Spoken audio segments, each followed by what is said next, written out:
श्रद्धे मैथिली पुत्र प्रदीप जी के सुंदर सनी रचना कैल हम राम बाबू झा अपने समस्त मैथिल श्रोता के सुनावक लेल जा रहल छी। मिथिला के धिया सिया जगत जननी भेली, धरनी बनल सूर्य धाम।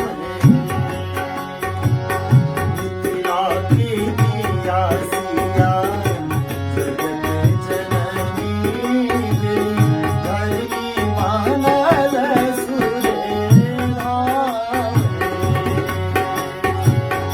धरनी बनल सूर्य धाम।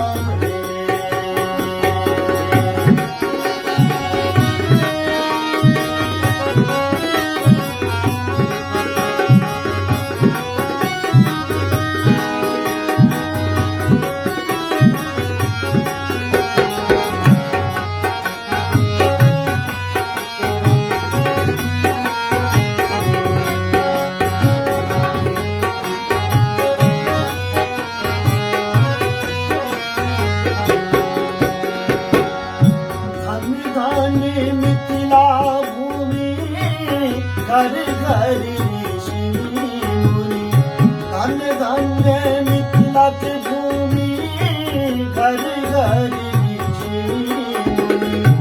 दुल्हा जगत पति राम, मिथिला के धिया सिया जगत जननी भेली, धरनी बनल सूर्य धाम।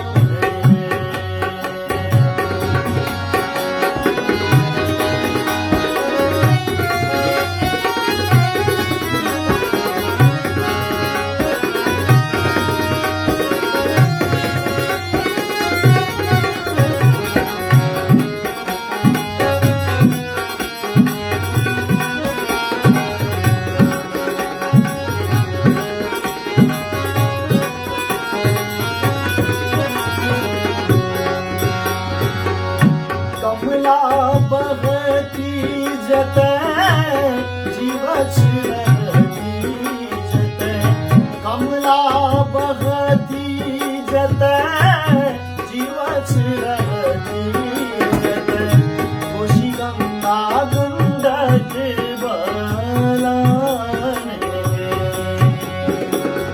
मिथिला के धिया सिया जगत जननी भेली, धरनी बनल सूर्य धाम। धरनी बनल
कण कण सूची सूची यज्ञ सौत पल